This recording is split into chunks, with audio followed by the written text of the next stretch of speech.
السلام علیکم ناظرین، کیسے ہیں آپ لوگ؟ امید ہے آپ خیر خیریت سے ہوں گے۔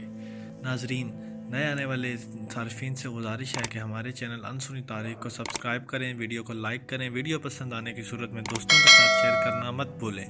ناظرین، آج ہماری ویڈیو کا اپنے ٹاپک ہے ویڈیو کی ٹاپک کی جانب۔ اپریل 1958 میں لاہور جانے والے ایک مسافر کو کراچی ایئرپورٹ پر روکا گیا تو ان کے پاس سے 3100 تولہ سونا برآمد ہوا۔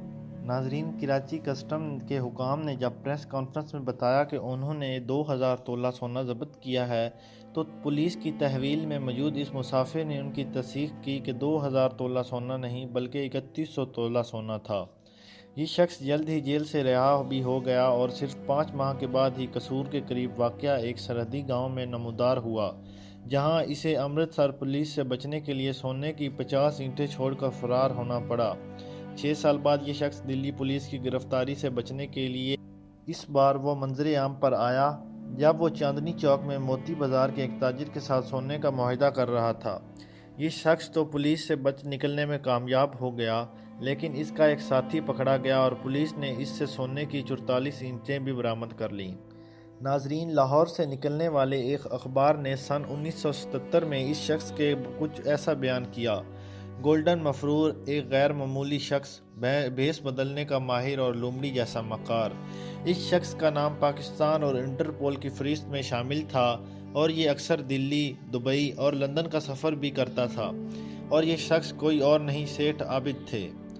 سیٹھ عابد، جو 85 سال کی عمر میں وفات پا چکے ہیں، انہیں پاکستان میں گولڈن بادشاہ کی حیثیت سے بھی جانا جاتا تھا اور ان کا شمار ان امیر ترین افراد میں بھی ہوتا تھا جن کی دولت کا انحصار سونے کی سمگلنگ پر تھا۔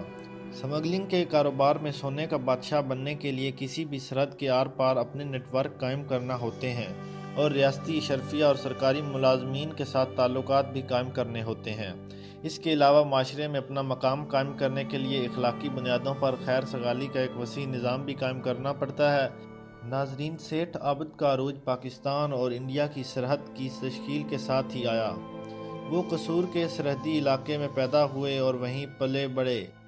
ناظرین، ان کے والد ہندوستان کی تقسیم سے پہلے کولکتہ سے چمڑے کی تجارت کرتے تھے۔ سیٹھ عابد سن 1950 میں اس وقت کراچی منتقل ہوا جب اس کے والد نے کراچی کے صرافہ بازار میں سونے اور چاندی کا کاروبار شروع کیا۔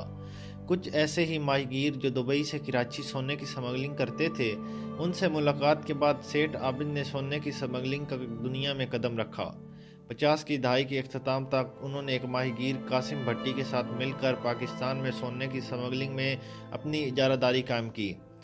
سابق وزیر اعظم عمران خان نے بھی سیٹھ عابد کی وفات پر افسوس کا اظہار کرتے ہوئے ان سے اہل خانہ سے تعزیت کی تھی اور شوکت خانم کے لیے ان کے عطیات کا بھی ذکر کیا تھا۔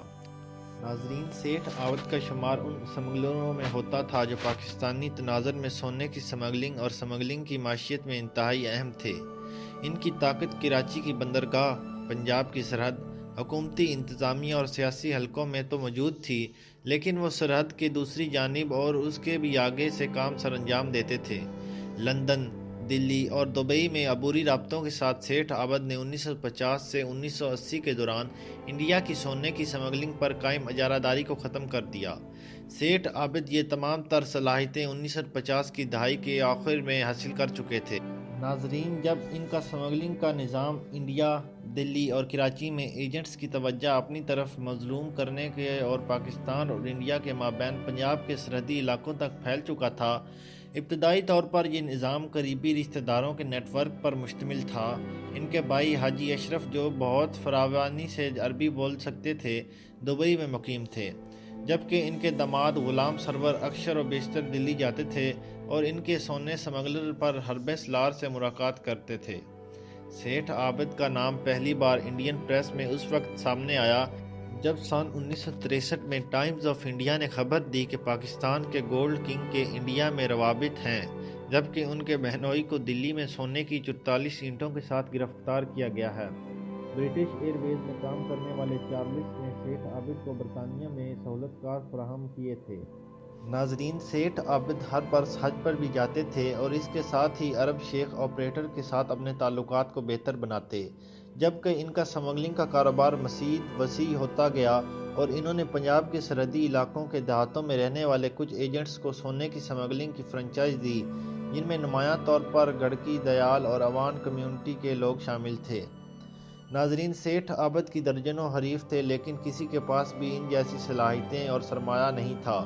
ان کے قریب سے حریفوں کے برعکس سیٹھ پر ان کے طویل کیریئر کے دوران کبھی بھی فرد جرم عائد نہیں کی گئی، حالانکہ ان کے خلاف متعدد FIR کی گئیں۔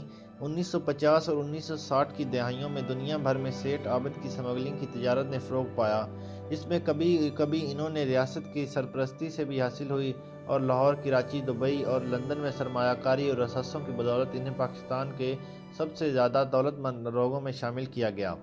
اخبارات نے اس خبر کی سرخی کچھ ایسے لگائی کہ پاکستان کی تاریخ کی سمگلنگ کا سب سے بڑا کیس اور پاکستان کے گولڈ کنگ سیٹھ عابد پر عالمی سطح پر سمگلنگ کارروائیوں میں ملوث ہونے کا الزام۔ سیٹھ کی گرفتاری کا معاملہ نہ صرف پاکستانیوں کی روزمرہ کی گفتگو کا حصہ بن گیا، بلکہ بھٹو حکومت کے لیے ریاستی رٹ کا بھی ایک ٹیسٹ کیس بن گیا۔ ناظرین، آج کی ویڈیو میں اتنا ہی۔ اگر آپ اس ویڈیو کا دوسرا پارٹ دیکھنا چاہتے ہیں تو ہمیں ضرور بتائیے گا۔ آپ سے ملیں گے اگلی ویڈیو میں۔ اپنا خیال رکھیے گا۔ اللہ